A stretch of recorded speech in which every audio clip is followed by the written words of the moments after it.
Bonjour fidèles internautes, bonjour, je vous aime tous. Ezali Wabino Sephora Kings. Il y a Tindika TV, Mikolo pour la retrouver ngai na Tindika TV pour s'abonner et c'est juste beta Tindika TV pour cause d'informations ezali précises, et réelles na Tindika TV. Je vous aime tous. Tindika TV, number one.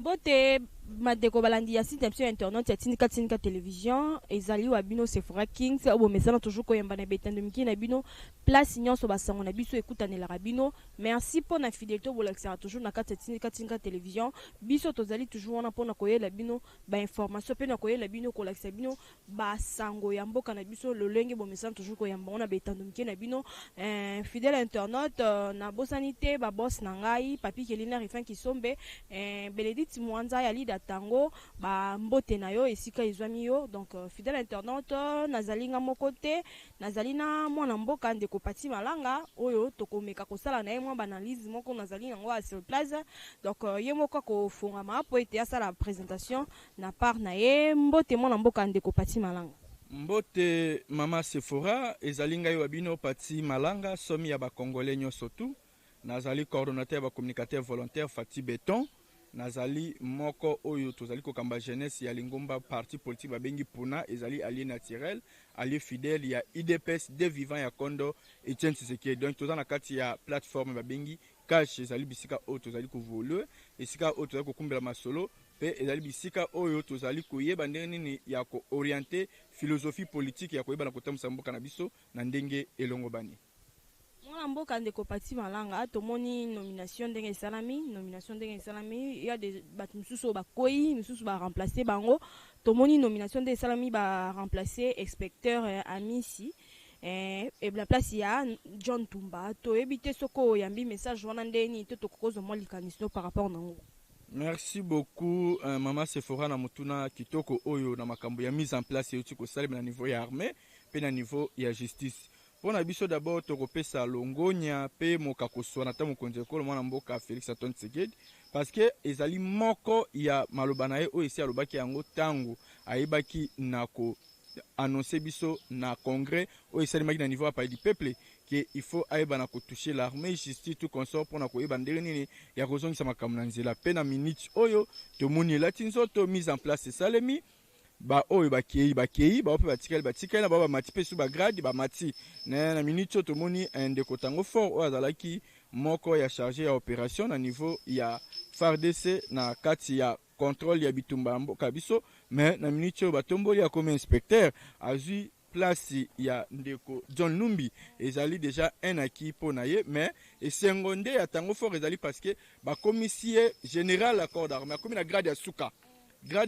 o ba généraux bazwaka na kati ya l'armée ndeko tango fort azu grade wana et yango nde bato bakanisate so bamoni azobi nazo sepela po ke ba commissaire inspecteur na place ya John Num non po akomi na grade ya suka ya l'armée nde esali malamu esali sengo amoni ke non chef de l'état quand même apesi confiance na considération na oyo asali ba mapinga ba soda na biso bato batika komema yango politique boye non l'armée est apolitique. Mapinga ezali wana au service du peuple, au service du pays. Musala o mapinga sala ka mutonso ebi yango bakenda kubundela ekolo pona ko protéger ba frontière. Tata mokonje ekolo ndenge na kibokonzi boye akoya teke alongola intellectuel aso ba combattant bazali na formé te lokola biso na to ebi makamba l'armée te aso biso ba moka komisa biso na bisika wana ezali contre déontologie à l'armée. Mutionso fale kana processus ya formation azala outil pe ayeba ndenge nini ya kozwa o etali ya bolamu pona ko yeba pe na kozala na connaissance ya ko défendre mboka waye yango na tata mokonzi ekolo na mise en place wana esali biso esengo esali biso esengo mena ba oyo pe ba écarter bango ce n'est pas dit que ba incapable non ceux ba écarter bango et là juste pour na hotel c'est que non tata mokonzi ekolo ameki un peu moi komona misusu ba meka moi ko pema misusu pe ba zoma relève misusu pe o bazuna no ba opportunité ya ko pe ba relève ba za na kimia parce que les paniers circulent encore rien n'est encore tard en tout cas biso to tomber longo na tata mokonzi ekolo mais na ko ebisa mama Sephora na biloba loba ya bidongolo miso mite mali kundu oyo baza ko lobaka biloba loba mais ceux qui batu mususu ba ko loba ke non ordonnance ya président Félix ebimi lolenge elongo banité wana ezali kaka nini hein ezali kaka parce que bazangi nde boyebi na limite ya pouvoir ya chef de l'état. Il faut koyeba limite ya pouvoir ya chef de l'état na limite ya pouvoir ya premier ministre. Il faut koyeba ndenge ya kodifra ya koyeba na kodiférencier yango hein matali ba désignation na niveau ya magistrature na ba officier supérieur et ça ba biloko moko bien outillé pe bien organisé. Oh, il faut toyebi sa population ba imboka ba yiba. Président Félix à se référer à premier ministre à se référer à premier ministre Natinanine. Il doit se référer à conseil supérieur et à magistrature. Et à quoi se référer à conseil supérieur et à militaire. Pourquoi dans le conseil supérieur et magistrature et militaire? Parce que bangonde bazaba organe oyo habilité ya koyebi sitam konja ekolo ke non zwa oyo tia na bisika boy zwa okuna tia na bisika boy. Donc o musala tam konja ekolo ko sala ezande yango wana. Ezati ki bakende ko sala boy bazongisa bote hein bongonde basunga mokonzi ya mboka na matali carrière ya ba magistrat na ba officier supérieur ya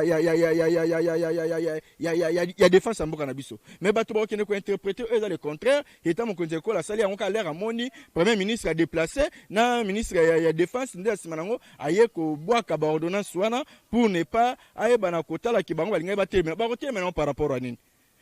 Premier ministre na biso a sali moi muke déplacement na niveau ya Katanga et c'est déjà empêché tant a sali déplacement voilà tant na constitution na article 90 article 90 de la constitution na biso zolbanine le premier ministre peut déléguer certains de ses pouvoirs au ministre. C'est la constitution qui nous dit bon est-ce que bango balingi va violer constitution Kabila tant azaki na pouvoir na régime passé na Robinson Masefora tant wana Bruno Tibala premier ministre a salaki déplacement mboka libanda mboka biso Congo nani atikala ko sala intérim José Makila sala intérim mwana mboka sénateur Kabila ayebi na ko bimisa ba ordonnance na ye tanga bimisa ngo coïncider que Tibala za libanda mboka José Makila qui faisait d'office intérim a salaki nini ayeba ko contresigner yango bongo siko où est le mal na tango oyo tata mokonzi ekolo azui ba responsabilité ko bimisa ordonnance et coïncider que premier ministre azawana te bon oyo aza ko sala intérim na ye vice premier ministre ministre intérieur. Si vous avez contresigné pour nani, vu l'urgence et la nécessité, le chef de l'État, il est d'office. Il y a quoi dans la yango, pe e bana la mise en exécution. Le batunde balingi ba e bana ko ba contradiction moko o ezali inutile. Wana ezali ko lukila biso ba débat moko ezanga sens parce que na ba régime eleka kuna biloko wana salema mutu moko contredisa yango te, mutu moko telemela yango te. Mais kaka na pouvoir ta mokonzi ko mona mboka Félix Antoine Tshisekedi yoka ba interprétation yoka ba to ba mais professeur Mbata lobaki hein tout juriste n'est pas constitutionnaliste après tout. Si vous êtes un professeur vous n'êtes pas constitutionnaliste hein bozala na ba limite ya ba pouvoir na bino pe bozala na ba limite ya makambo bino ko loba pouvoir oyo ezali pouvoir mona mboka Félix Antoine Tshisekedi oyo azali magistrat suprême ya cash tozo benga magistrat suprême ya cash boye la biso ba kombo ya autorité morale Félix Antoine Tshisekedi a autorité morale te azali azali magistrat suprême ba imboka ba congolais nyonso ba diaspora mona mboka Félix Antoine Tshisekedi na niveau ya cash ba benga kae magistrat suprême azali magistrat suprême ya biso ya cash tolingi ba mena ba échappatoire te na makambo ezanga tina loyenge te po bato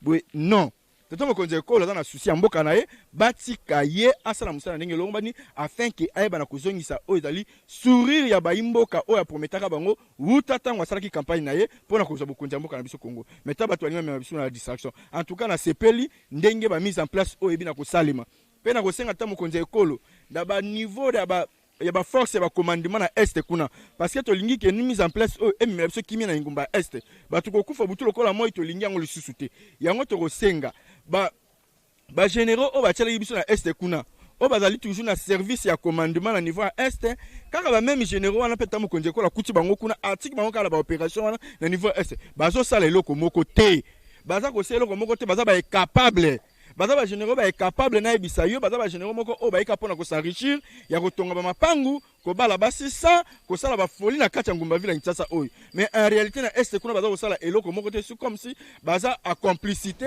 na ba rebelle na ba yini banguna o baza ko bundisa mboka biso Congo na ko biso Masefora ba rebelle wana baza pe mingi te emsuma centaines de personnes 150 200 mais avec toute une armée fort lokola RDC armée oyo toyebi yango na tangu ya général Mayele yo ko se faire face na armée oyo toyebi na tango ya mwana mboka mbuja mabe yo oko se faire face na armée oyo. Armée oyo toyebi na mwana mboka oyo bautai kobemela biso awa Mamadou Ndala yo oko se faire face na armée oyo. Mais na biso ke tozana ba généraux ya malamu oyo baza pe na bolingo mboka oyo malgré ba batiki biso ba batikali pe avi ba na souci tomona ki Chiko Titambwe awa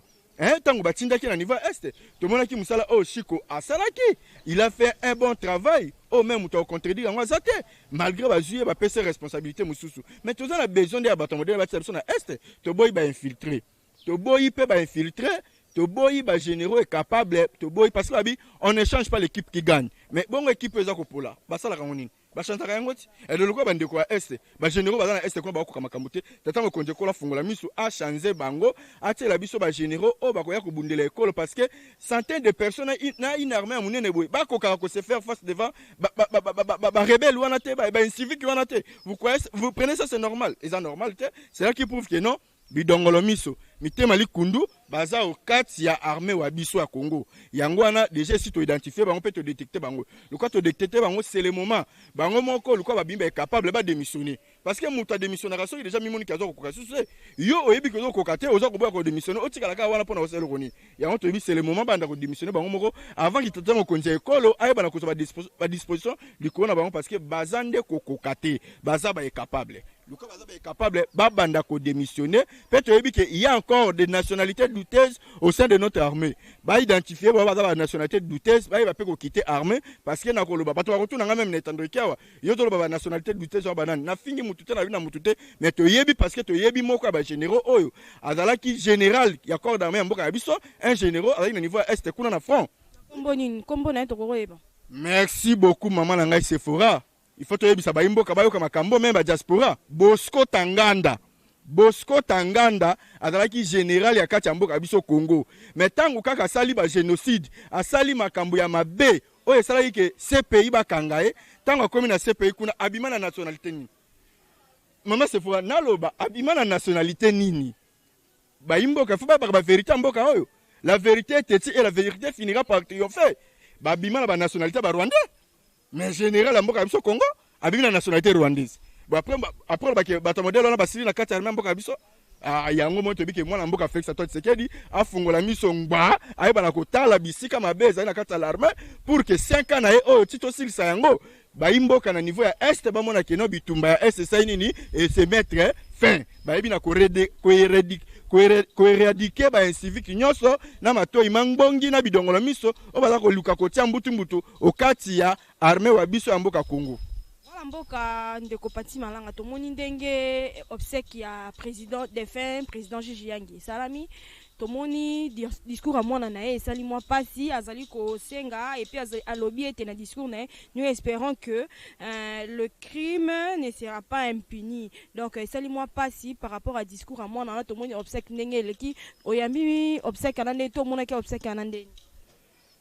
naza kopesa lisusu peko kabola mawa na libota ya juge Raphaël Yani oyo akufi martyr pona état de droit oyo kati ya mboka biso Congo magistrat Raphaël Yani azali moko oyo alakisaki kibwanya na ye pe kibwaye le boye au sein ya magistrature ya mboka biso Congo yangwana azalaki moko ya ba zuzi oyo bayebaki na kozala na procès à 100 jours mais to moni déroulement ya procès wana ebandeli na yango kino na katikati mwana mobali wana juge Raphaël aye kokufa kaka brusquement boye liwa na ye to monaki yango ezalaki liwa moko normal te liwa ya juge Raphaël eza liwa moko eza na maboko ya batu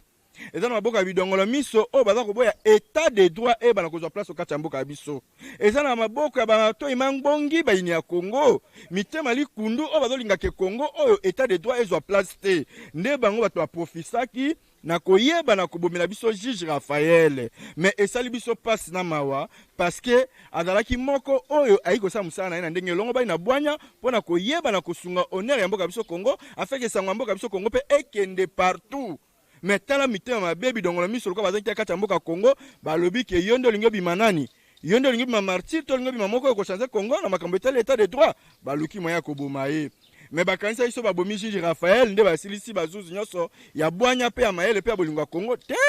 basilisi bango te la preuve ane oyo aremplaçaki juge Raphaël aye kolakisa lisu de quoi qu'il est capable tomoni mpe ndenge asalaki mosala na ye na bolai mpe na bokuse kino aseki baye kokondane oyo bazalaki victime ya makambo ya programme ya 100 jours me tokosenga molimo ya kondo juge Raphaël epe mawa kimia pe tokosenga na l'état congolais bayeba na koporter main forte na kati ya famille ya juge Raphaël pe tosepeli ndenge bahonore ye à titre posthume bahonore ye balatisi ye couronne balatisi ye symbole ya martyr comme Emery Patrice Lumumba Musée Laurent Désiré Kabila ye akufi na kati ya bitumba oyo bandaki kosala ya koluka état de droit na niveau ya magistrature na musala na ye ya kibozizi pona kokata likambo ya 100 jours nde eke komela liwa oyo asatandaki nango te liwa ya bidongolo miso oyo bafungolaki miso ndenge mabe mais tokosenga kaka na l'état congolais baporter soutien na famille wana pe tokosenga na l'état congolais bafungola lisu misu pour que bazuzi miso batikali bazala na droit na erreur te babanga pe te malgré oyo ekomeli juge Raphaël balobaki oyo biso pe koriske komela biso bon non. L'état de droit a toujours ses sacrifices. Biso to bundaki bituma la kati ya mboka oyo pona kotelemela impunité, détournement, concussion na tribalisme na onyo sotu ya mabe oyo yingelaki kati ya mboka na biso. Yango konde tien sekeda bisa biso keno bozala toujours franc bozala misuga botelema bobunda afin que beba ko récupérer mboka ya bino zenga na molongo ezali toto salaki nous la jeunesse congolaise nous avons accepté le sacrifice suprême pour arrêter l'hémorragie ya ba régime passé lelo otala Artenas et la Tinzoto ndenge mo pe na koyisa ba zuzu lokwa mwana mboka Félix Antoine Tshisekedi aye po na démocratie pe na état de droit bosungai bo accompagner tolingi to dans la justice moko équitable justice moko au milieu du village justice moko oyo ko défendre intérêt ya mboka pona kokanga bakulu na cravate kokangela biso bakulu na cravate oyo batoi na babiro oyo baza komibengaka bangonde njoka nde baza bamiyibi koleka meme na bakulu na biso mikemike bakangela biso na banzela awa mwana mboka ndeko Pati Malanga toki tozongwa mwa nsima na ngambu ya Assemblée nationale tomoni Janine Mabunda a renvoyé balle na baconfession religieuse to kokozwa mwa likanisi na yo mpona yango mama Sephora na likambu oyo ezwami liboso ya bazuzi pona liboso ya mama Janine Mabunda pona koyeba na ko renvoyer lisusu responsabilité ya oyo etali désignation ya mwana mboka oyo kokamba seni azongisi yango na maboko ya bayi confession religieuse tomoni yango mabete ezali responsabilité ya banganga nzambe en tout cas to sepeli lisusu na tamo konja ekolo mwana mboka Félix Tshisekedi po ayoki kolela bayimboka ayoki détresse ya population na ndenge bayebaki na kosereni comme un seul homme pona kobima mokolo ya le 9 na kobima mokolo ya le 13 pona kotelisa keno bazalaki contre internement ya mwana mboka Rosar Malonda parce que la procédure était biaisée même le chef de l'état lobby soubassement ya procédure ya Ndeko Malonda ezalaki respecté te bango pe ba parlementaire na biso kimutima mabeti na niveau bopona nini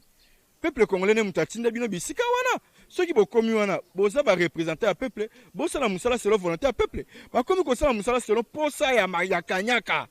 posa ya kosarichir bayesu ko défendre mboka te tala eloko basali wana po bati ya peuple congolais na mbilinga bato bakufi makala moto ezali kolwa ba parlementaire bato bakufi makala moto pe ezali kolwa banganga nzambe na ba parlementaire na baliwa bandeko na biso bakufi martyr makala moto ezali kolwa bango parce que baza complice mais na sepeli ndenge bazongisi responsabilité na maboko ya banganga nzambe mais toza un peu na regret mama Sephora toza na regret parce que banganga ya nzambe oto yebi ya solo ki baza basali ya nzambe bazalaka netre pe droiture mais toza na regret komona banganga nzambe eloko asone basaleli biso eloko moko oyo tosatandaki nango même pas ke kobima epai na bango batie esprit ya tribalisme batie lokoso ya kanyaka batie kimutere mabe babimi babidongolo miso bazalaka ya solo basali ya nzambe te yango biso bacommunicateur volontaire to mokonzi ekolo biso lingomba ya puna tolobi ke non.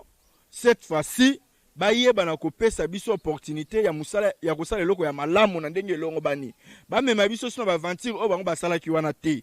Biso tolobi toza na besoin ya un bon animateur oyo akokamba seni. Toza pe na besoin ya réforme ya loi organique ya seni eyeba na kosalema. Réforme ya loi organique esalema mpona nini? Tolingi su seni ezala ndenge wana te selo bacomposante na yango. Parce que tomoi d'abord na niveau ya société civile na baconfession religieux bango nyonso baza koyingela okati ya lingomba ya société civile. Baza déjà na deux tendances Mama Sephora. Tendance ya bato mosusu ya société civile pour la majorité, na tendance ya bato ya société civile mosusu contre majorité pour opposition. Donc deux tendances déjà dans la kati wana. Yango deux tendances confondues. Yango lokola deux tendances confondues déjà da coexister et ça eloko to benga yango zali nini bipolarisé. Omoni la société civile de notre pays est bipolarisée. Et ça clair, et ça bipolarisé. Pour ne pas encore qu'on se mettre na ba coq à jambe, il y a un modèle où tu comme la biso, tokolo bakenini. Seni et ko kamba na ba société civile, mais ezala d'une manière na coprésident. Ezala deux présidents. Ezala na coprésidence. Ezala sur la président mon côté. Ezala na coprésidence. Donc, il y a deux représentants de Télémi. Moko, aza tendance à majorité, il y a pouvoir. Moko, aza tendance à opposition. Parce que. Mais on a proposé parce que na moni vérité, to solo, ils allaient sur le cas de Banganzambe. Tu comprends que déjà Banganzambe va évoluer dans deux tendances. Tendance moko à pouvoir, tendance moko à opposition. Il y a un moment dans le lobby que non, toi qui es dans un système, il y a coprésidence. Tout dans la deux présidents na niveau ya société civile. Deux présidents wana le quoi tobi qui va tendance à différent. Moko za tendance à pouvoir, moko za tendance à opposition, mais ba rotam ça va kamuka na ndenge elongo bani. Après na sima na yango na le reste des membres ya composante ya bureau ya Seni ba kaboli yango 50-50. Donc cela veut dire que ndenge moko entre opposition na majorité. Pour faire l'équitable. Parce que Tolingi, transparence, c'est dans la carte Seni. Tolingi, dans la Seni moko modéré, Seni moko fiable, Seni moko impartial, Seni moko arbitre au milieu du village. Okoye banako. Zongi se su esengo ya Seni au kati ya mboka biso Congo, ndenge za kana mboka bapaya. Tolingi Seni ambulunga mbingate, ndenge Seni biso na 2006, 2011. Oh batu bazaki atu mosto komina mama ya maponami batu kolenga kobanga koluka moya ko malibana mboka biso Congo osu ntaka biso mstona makokia ko malibana mboka ote yango tolingi tozo susu Seni ya modèle wana te tozo Seni moko o ko marcher conformément selon volonté ya peuple congolais. Monsieur Pati Malanga tomoni tata école na biso Félix Antoine Tshisekedi a nommé ex avocat ya papa na ye na à la tête il y a agence de prévention de lutte contre la corruption oyambi yango ndenge nini ndenge basi économie ex avocat ya papa ya défunt Antoine Tshisekedi. Oui, avocat Gislin biso baimboka toyambi nomination na yo na maboko ya kufungwama pe mutema polele malgré moi village AGC Kei pour a commis déjà na ba 60 AGC Kei. Mais eloko wana esengaka moi bato baimona makila na nzoto na mai ya makasi oyo inanu ko chauffer oyo inanu kotambola mo makasi pona koyeba na ko pitcher kozwa contrôle makamio surtout mais village na ye na ebité soki ako marcher conformément selon pekaka moi bato bazana makila na mai na nzoto na oyo ezali moi ko ingana wana nde kotana na ebité mais na confiance na ye parce que azali moko ya fruit ya lit ya bitumba oyo azali avocat ya n'importe qui te azalaki avocat ya opposant farouche ya mboka biso Congo oyo azalaki respecté partout dans le monde Kondo Etienne Tshisekedi B52 Mokongo ya Ndoko. Donc ce n'est pas n'importe qui Mama Sephora. Ceux qui ont avocat ya mwana mbali wana Kondo Etienne Tshisekedi yeba ki ozana ba potentialité na ba capacité na considération ya makasi parce que yi azali mutu moko juste honnête homme d'état de droit. Yango wana naza na confiance ya mwana mboka Gislin oyo ba pesi responsabilité na agence ya lutte contre la corruption. Corruption na kati ya mboka biso eza kosalema na niveau nyonso. Wuta na niveau ya présidence. Omoni même ba conseiller, ba collaborateur mo konja koli, omoni ba bimba mibi na programme 100 jours. Programme 100 jours et kangina ba directeur cabinet et kangina quelques ba conseillers mo konja kolo. Pona hôtel c'est que non, kimuyibe ezali corruption détournement ezali koyingela wuta na niveau présence kitati na ba institution nyonso tu yango moni tolingi na ndeko Gislin yo mutu apeso agence ya monene na modèle wana eza agence oyo ekoyeba na kosala fierté ya Congo na kati ya mokili mobimba oyo agence wana soki ozwi contrôle na yango pe otie sérieux inayebi si yo kanyaka ya leta ekokota esu na mabenga ya batu te kanyaka ya leta ekotikala esu kose retrouve na mabenga ya bidongolo miso te mitema likundu te oyo balingaka changement na kati ya mboka oyo te tokomona ke kanyaka ya leta ekobanda kokota na kesi ya leta oyo ekosala eke etombola nkita ya ekolo Congo oyo ekosala eke peuple congolais va vivre malamu va vivre na esengo yango moni to sepeli na mwana mboka Gislin oyo azalaki moko ya bavoka ya Kondo Tshisekedi akomi lelo numéro 1 ya agence ya lutte contre la corruption papa simba yango na ndenge elongo bani afin que peuple congolais ba mona vraiment musala bisika oyo esengeli ke musala bana kosalema tomoni démission ya Benoît Luamba asili kosala démission ya teme ake kosala ngo na mboka bapaya to kokozo mwa likanisi na yo pona démission wana. Merci beaucoup, maman Nangai Sephora. Ezali moko ya actualité monene so kati mboka biso Congo. Peuple congolais azala bosenga toujours ya changement. Na makambu ya ba démission na mboka biso Congo, eza vraiment comment dirais-je habitué te. To mesa na bloka démission wana te. Mais to moni arrivé mon mboka tam konja ko Félix Antique. Ya Félix Antoine Tshisekedi batu ba komi kozwa siko a lire. Ya komona si ça ne va pas baluki maya ko démissionner. Ko démissionner, ce n'est pas mauvais. Vie d'abord, Papa Nabiso Luamba, village, 75 ans, bientôt là 80 ans. État de santé, et ça peut permettre de malamouté. Il a plusieurs raisons. Yakosenga a démissionné. Et c'est le retour qui est dans ma kelele te. Et c'est le retour qui est parce que c'est simple. Yemoko village, état de santé, à mon non, et ça comme moi na kimiate. Le ko la mon eza ko kena na kimiate. Ezali acte moko délibéré. Oya sali vis-à-vis ya ajenae. Ce n'est pas pour rien oh ya zu makanisi wana. Ceux qui a qui makanisi wana parce que mo ramoni que non, il y a un ça ne va pas. Ceux qui ont qui courage wana parce que moni que non, il y a un ça ne va pas et l'autre moko za ko permettre traiter. Raison pour laquelle a qui courage wana étant que un homme d'état. Il est un homme d'état, il est président du Cour constitutionnel. Étant qu'un homme d'état, il a bien réfléchi. Pe biso ba congolais ba imbo katomoni que non, a kena vraiment ko loyal pour na kuboya ke mabe et ba na kozwa place. Malgré les alliés vraiment critiques na bisote, mais avec politique à Félix, tokome sana. Au moins la politique à Félix, il y a un comme ko pesa nzela na biloko modèle wana mama nanga Sephora. Mais eza bassesse na état de eza nini na banani. Les alliés eza beaucoup plus basé na état de droit mon mbo tatam konza ekolo. Comment on a démission modèle wana. Mais na lobi bassesse ndena bandiko na biso ya bidongolo miso na mitema likundu o ba komi ko interpréter yango autrement. C'est comme si en quelque sorte ba onde ba yebi iskali kambo izali. Mais ba lo ba so ba yebi likambo parce que to komi ko ba chichotement biloba loba oh non Luamba nini na soi-disant o azaki so pasteur. Azana pe candidat président. Ala kombo te. Natanga kombo? Nakatanga kombo? Tanga kombo mwana moko s'appelle. Merci. Théodore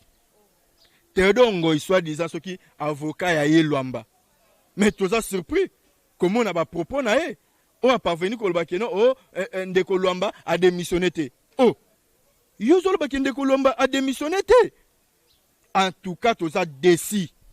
Étant qu'un homme dédié, pe avocat, akoka ko tenir ba propos modèle wana te. Hein? Ndenge na akoki ko zwa le devant ya koloba biloko modèle wana. Aussi longtemps que président Luamba a démissionné qui. Étant qu'un homme de Dieu tout a décidé. Mais et là on dit toloba, il y a eu des procès verbaux. Hein? Des procès verbaux authentiques na koyebisa yo maman Nangai Sephora oyo ezali ko prouver réellement que non ndeko Luamba a démissionné qui. Mais il y a des procès verbaux a parvenu ko se porter garant ya koyeba na ko défendre pour défense ya sali wana asali yango na lolenge ya mosala nzambe te na avocat mais asali yango na lolenge ya mutu aza na tendance moko boy na compte ya bato ya FCC mais aussi longtemps que bosani FCC dali front contre les Congolais parce que tout le monde modèle ndenge baza ko memela biso na kati ya mboka ona mutema mabe baza ko tiela tamo konza ekolo ba pot de banane ba bâton dans les roues baza ko tiela ba coca jambe baza ko lingate ke tamo konza ekolo ai bana ko mboka ona ndenge ya malamu bango balaksi ke no ba yina bolinga mboka ote parce que pendant 18 ans basale loko moko te mwana mboka Félix Antoine Tshisekedi aye na ngwende ya kibokonzi bokola tele mutema mabe pona nini botika ya sa musala ndenge longo bani peuple congolais a jugé na fait mandat na e mais na début kaka na ina na pamba bobandi ko lukela ba problème ko lobaka biloba loba to moni asolo ke bozalaki nde bidongolo miso bozalaki mitema mabe bozalaki mitema likundu oyo bozalaki na souci ya mbongwama e ba ko ingelo kati ya mboka na biso te posoki muntu azali vraiment na mboka akoyi kozala mutema mabe na ndeko na ye paza mwana mboka te. Mais c'est parti, to comme ko chuté na émission na biso, to moni procès VK ezali ezozwama a le 24 et puis na ngambu ya FCC ba imboka ba lobi ete ba ko marcher le 23. Donc moi mot de la fin par rapport à Onyonso yo on a tu ba ko tuna yo comme question pour que to chuté na suka émission na biso. Merci beaucoup lisusu mwana mboka na mituna toujours malamu ozali koloba eko Vital Kamerhe. Toza na ba commentaire rebelle ya kosala wana te parce que toza na confiance ya justice ya mboka biso Congo na musala malamu oyo justice ya mboka na biso za kosala bino nyonso noir sur blanc bolandaki procès ndeko Kamerhe dès le début jusqu'à la fin. Ndeko Kamerhe ba tuvaki na ba vol moko intellectuel détournement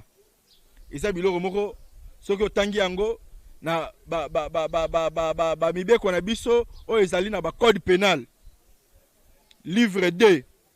l'article 140 quelque comme ça si je ne me trompe pas. Au comment on va déterminer différentes infractions en akati. Donc azalaki moko oyo mbeba na ye e baki na komoni sama yango pe e baki na koyingira na etumbu obakatela kiye. Mais lelo yo luko bazui ndengisa ya kokende na instance isusu ya likolo na cour d'appel pour na koyeba na kotalisa ki baza soit innocent tout consort.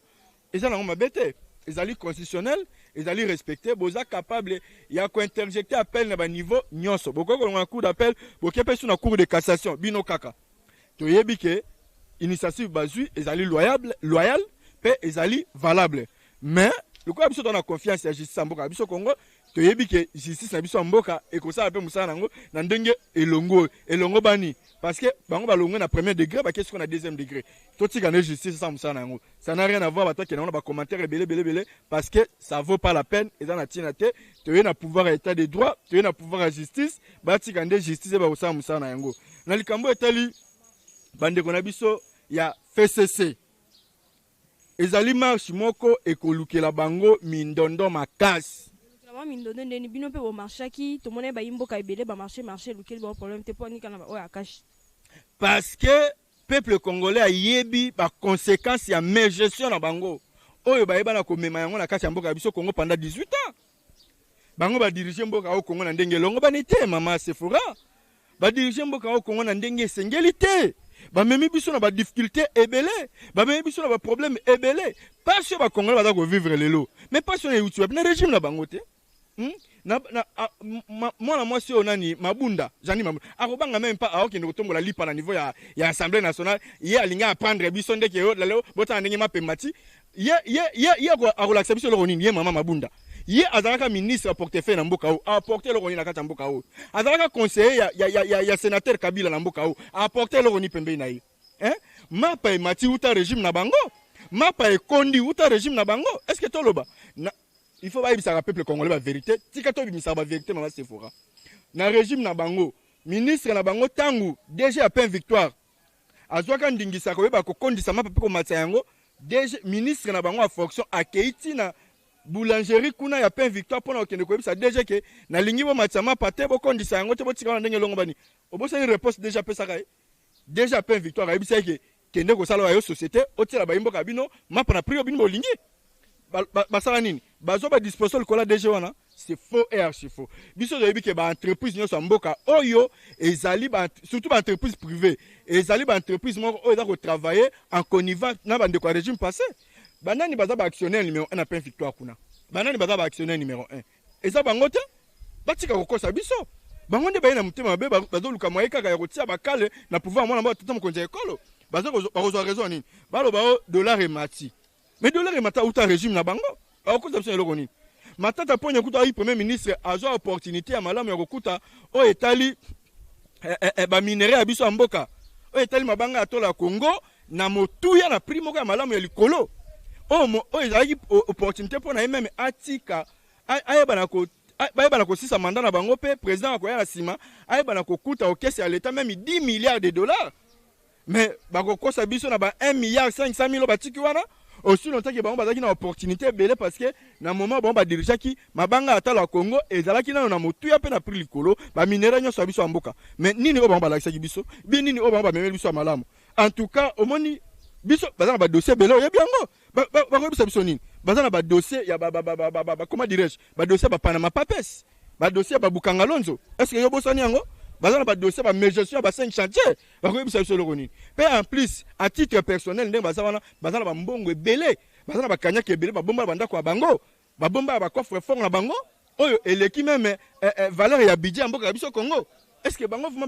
bazana vraiment exemple ni bon ba pesa biso kata mboka au Congo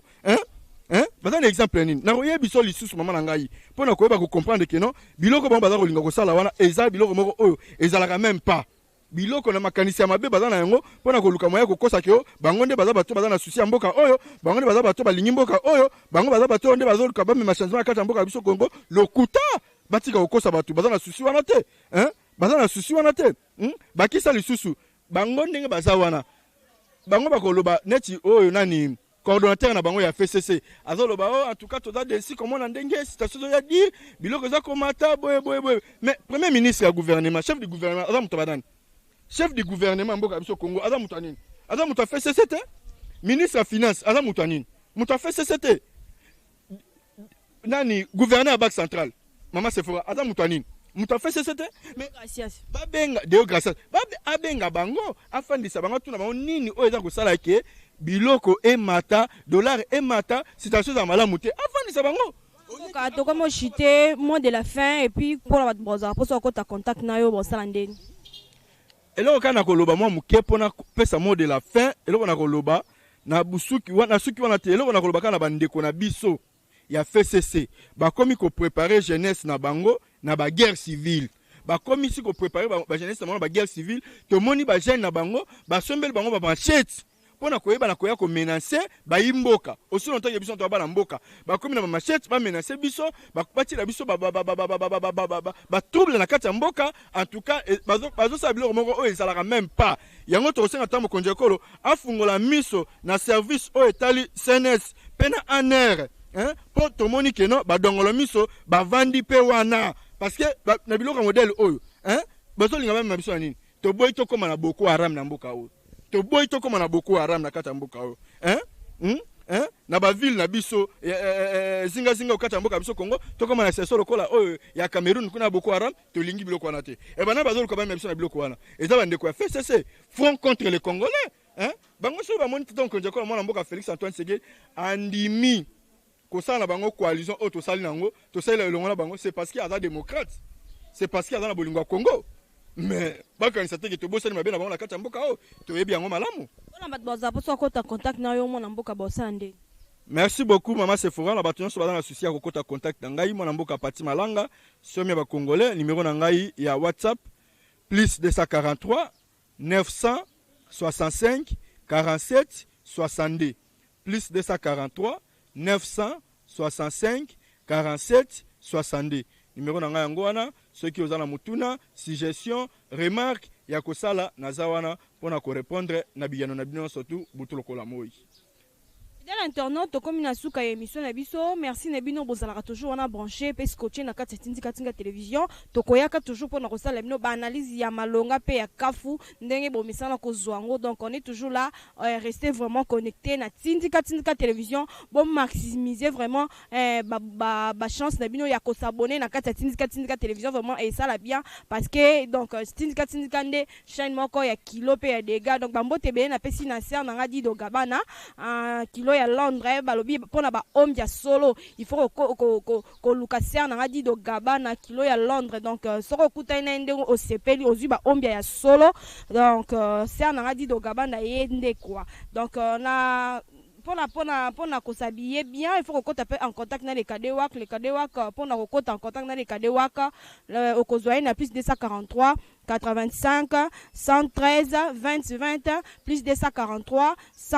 85 113 20 donc tokuta na balasima bambote belé na cameraman na chako bambote lisusu na Mike Luzaya dio papa na monte. On se dit bye bye à la prochaine numéro.